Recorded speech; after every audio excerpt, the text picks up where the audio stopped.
Great pleasure right now to welcome to the program one of the co-authors of a very interesting book. It's called Live a Little, Breaking the Rules That Won't Break Your Health. We're joined now by Dr. Susan M. Love from beautiful L.A. today. Dr. Love, thanks for being with us here in Florida. How are you? Thank you. It's great. Good to have a chance to talk to you. I had a chance to look through the book, and I think it's about time somebody did what you and Dr. Domar did, write a book where you say it's okay to have a brownie or once in a while, or stay up late once in a while. Thank you.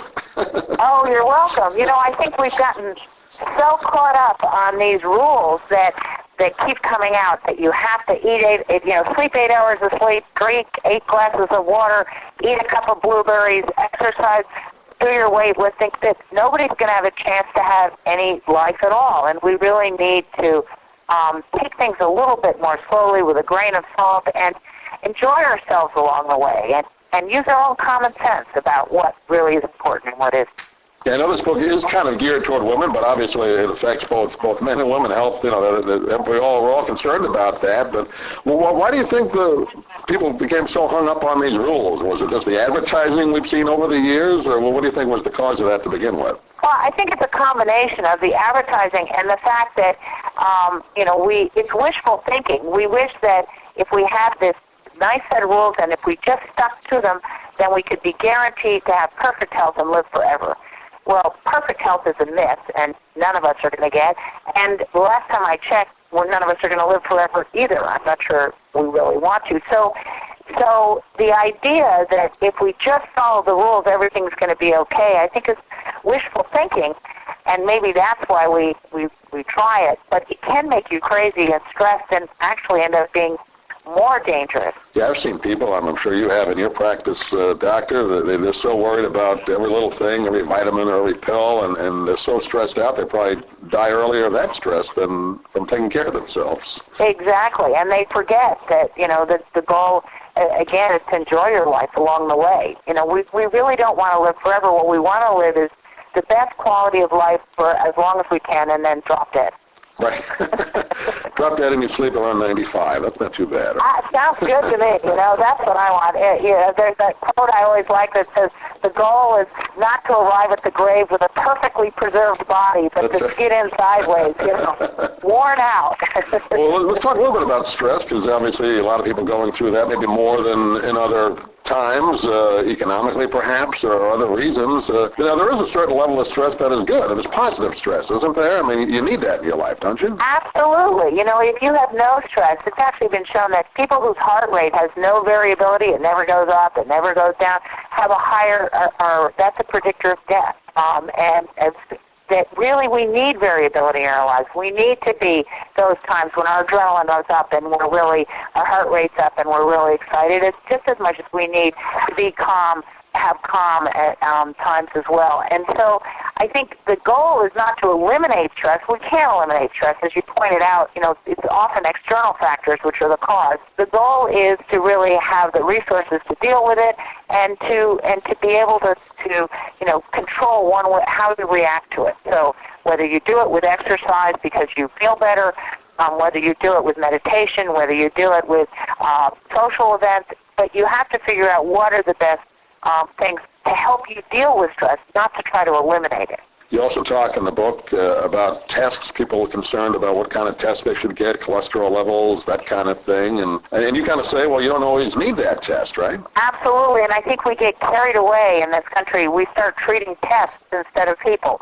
The goal is that these tests are supposed to help prevent disease, and sometimes they become ends in themselves. And not only that, sometimes they find things which really are better off not found. Because you don't need to treat them, but once you know you have them, you feel like you need to treat them, and then it just cascades into a problem. So we need to look realistically at what the tests can do and what they can't do. I think a lot of people want to have things fixed that aren't really broken, right? I mean, a car can still run. It might make a funny noise, but it'll still run okay. No, exactly. And the problem is once you know there's something there, it's really hard not to feel like you have to treat it. So sometimes actually not knowing is better. Talk about exercise. You see so many things on TV to exercise, certain equipment or whatever, different items that you really need to have and you really don't. How much exercise is necessary in your opinion? Well, it turns out that it depends on where you are in your life. I actually had an argument with my co-author about this, whether the goal is to be fit or whether the goal is to exercise. So if you're naturally or born genetically fit, do you really have to work as hard exercising? And it turns out that it depends on your age. When you're younger, then if you're pretty fit, you don't have to do extra things. And half the time, carting your young kids around or running after them is giving you a fair amount of exercise. After 50, then you get into a time of, if you don't use it, you lose it. And then doing exercise is more important to keep your muscles and joints and everything else working. To try and find something you like rather than just jogging, which can be boring, and maybe find a sport you like. Well, that's better for you anyway, isn't it, mentally? Absolutely. And, we have a big chart here about all kinds of things and how much energy they burn, so that you really can sort out everything from, tobogganing to walking the dog to, playing hopscotch with your kids. There are all kinds of things you can do, ballroom dancing. So we think of exercise only as going to the gym or running, but really it's getting up and getting moving that's important. Are you optimistic, Doctor, that people are going to take this advice? I think they should, but I mean, they get so ingrained, I guess, you have to kind of change the way people think now, don't you? Well, hopefully there'll be some, I'm sure there'll be some people who get annoyed that they're trying so hard and now you're telling them maybe the rules that they were going by aren't so important. But I think the majority of people will feel a little bit less guilty and realize that what they've been, they can follow their own common sense and actually they don't have to follow every single rule, that we can take the hell out of being healthy and relax a little bit. The book is called Live a Little, Breaking the Rules That Won't Break Your Health. Doctor, give out a website if you would, if you want to get more information on you or the book. www.bewell.com. Great, bewell.com. And I know you continue to do great work on breast cancer research out in L.A., and that's got to be very rewarding for you as well, right? Indeed. Next year we'll have the new breast book out. That's a whole other story. Great. We'll look forward to talking to you again. Dr. Susan M. Love has been our guest. And Dr. Love, thanks for joining us here in Florida. We'll look forward to talking to you next year. Okay, thank you, and make sure you live a lot. Great. Thank you, Doctor.